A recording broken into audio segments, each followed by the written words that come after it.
We're gonna start in San Diego this past weekend. Comic Con finally came. If I feel like we're always kind of like leading up to it, and like it's just like, oh, it's here. Obviously, it is this time of year every year, but it just feels ever present. Like, what's the next news? When's Marvel gonna drop this? And it Right. does feel like Marvel has co-opted Comic Con at this point. Like, it's just about the Marvel announcements, right? This time it was, yeah, they don't go every year, and kind of surprising that they did go this year because this is a year for D23, the Disney specific event. And I think that's a big thing in general across industries where people can do their own events and control their own messaging and don't necessarily need to participate in some of these more institutional events, traditional media, you know, uh, apparatuses. Nonetheless, they're there, going doing Hall H after doing an animation presentation the day before, and definitely was the biggest news out of San Diego Comic Con, which is the biggest Comic Con for this kind of news. And definitely, it's funny because there was so much fanfare, so much attention as the news was trickling out, but so much of it really wasn't news at all until the very end when they announced two new Avengers movies. But for Yeah, the most part, I wasn't too surprised with this, and I'm curious to see if this is like the part one of the announcements this year, and there's anything following this at D23. Maybe D23 is more granular, which is like casting for, say, the Fantastic Four, who's directing Fantastic Four, stuff like that, or maybe they go even further than this. I'm not sure, but you know, the dates they gave us, the titles they gave us, changed some titles. I know. 2024, which is a year and a half away, still pretty barren on the release calendar for Marvel. Obviously, they have claimed dates. But we don't know what that stuff is.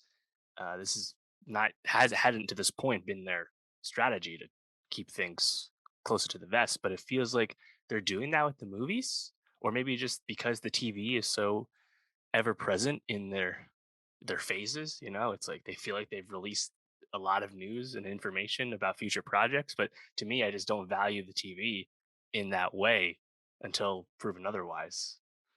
Yeah, I was actually just reflecting on how hard they're really trying to make the TV a thing because one of the big announcements of Mhm. phase 5 and 6 is that Kang is going to be the like big bad for this next like Right. multiverse series and The multiverse saga. saga is our new saga. And if you haven't watched the Marvel TV shows, specifically Loki, you don't even know who Kang is at this point. Right. And it's like I guess that's you can just watch the movies and just wait till you see him in Ant Man and the Wasp, whatever, 3.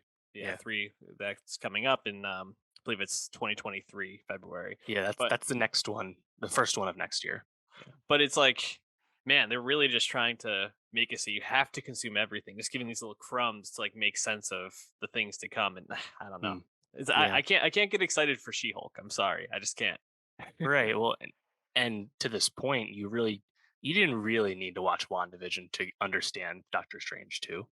And I'm not so sure you need to watch Loki to understand how Kang works. They're gonna do some more work in the movies for the average fan, average viewer. I have no doubt about that. So the essentialness, is Right. open question. It's the connectivity, which was so novel, so uh, give people such a sense of investment through that Infinity Saga. We haven't really felt anything setting up Kang and this multiverse saga through this phase four, which we now know is ending at the end of this year, Black Panther 2. Basically, a whole one of their phases that didn't really seem to push any of that grander MCU storytelling forward at all, which is not necessarily a problem. I like things being non connected. It's just kind of funny the way they frame all this stuff. Um, and in terms of any of the other news, you got the Daredevil series officially confirmed coming in 2024, but we knew Charlie Cox as Daredevil was coming back after seeing him in No Way Home, after hearing he was going to be in Echo, the Hawkeye spinoff, and Vincent D'Onofrio showing up in Hawkeye, reprising his role as Kingpin. So, like, it's not really surprising, you know? No.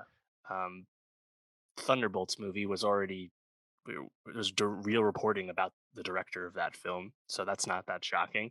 I think that has interesting potential as a Suicide Squad esque Marvel movie in terms of the bad guys, the villains, the anti-heroes being your stars in that, such as Wyatt Russell's U.S. agent character, and perhaps Florence Pugh is in there.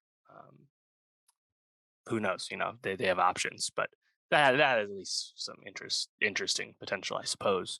But did you find it kind of interesting that these Avengers movies are both coming out in the same year as of right now, both coming out in 2025? Infinity War and Endgame, of course, were May and May, year back to back years.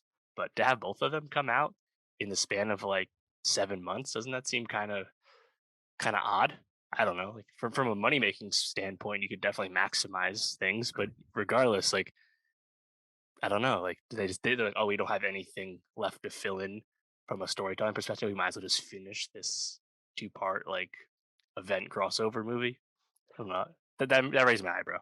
Yeah, I definitely thought that was interesting, especially having Secret Wars, the second of the two Avengers movies that's Mm, coming out in 2025, coming a year after the Fantastic Four drops in November of 2024. So mm, there's a lot of like stuff to fill in in the next 3 years before we get there. Kind of crazy that we're talking about movies that are going to be coming out in 3 years from now. And I mean, I would be really surprised if these dates are solid dates. I think they're putting them out there to get excitement, to kind of give people the sense that there's this plan. But I can't imagine that we're going to be seeing both of those in 2025. We'll probably get one. One will probably get pushed back to the following May. right. Just kind of the way it works. Yep. Yeah. I mean, at the end of the day, like I said, a lot of titles, title changes, dates, date confirmations, things like that. At the end of the day, this Marvel Cinematic Universe, Kevin Feige, San Diego Comic Con panel at Hall H only confirmed 2 movies that we had no idea existed, and one series that we kind of knew existed, Daredevil and the 2 Avengers movies. If you want to give him a third movie credit for Thunderbolts because it wasn't officially announced, fine. But those are the only 4 things that weren't previously officially announced. Kind of wild, right? We're talking about stuff in 2025 from now till then, and there's actually only 4 new things across movies and TV. It felt like there was so much fanfare. Then when you actually think about it, there wasn't actually that much information. So, like I said, D23. I don't think we're gonna get like the X-Men blow up about whatever they're gonna do in X-Men. That's probably just still far off, and we're not gonna hear that anytime soon. But it just feels like D23 they'll talk about. Man, they probably won't talk about Spider-Man though because of Sony. So I don't know what they'll talk about. Like we know Yeah, Shang-Chi 2's in development, but we had not heard nothing about that. I, Deadpool 3, no signs of that either. So I don't know. I would, if I had to bet money on the big announcement at D23, it's probably going to be the casting for Fantastic Four, Yeah. if anything, and then maybe a couple other like casting tidbits. Maybe they'll give some directors who are going to be taking on things.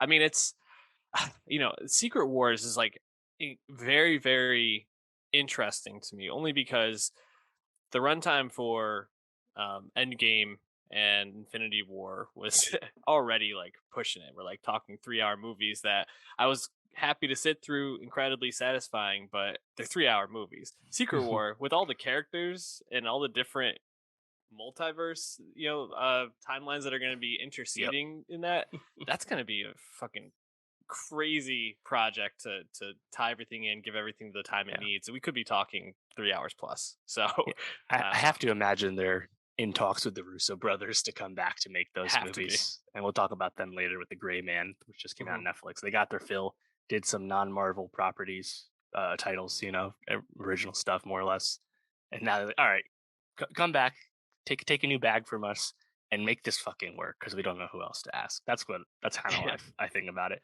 I just quick note: we finally got the Black Panther 2 show. I think it looks awesome. Can't wait for that. Ryan Coogler, that is that guy. And officially, we Yeah. know that Namor is in fact in that movie. That was kind of suggested, although not truly reported at credible outlets. Now it's official.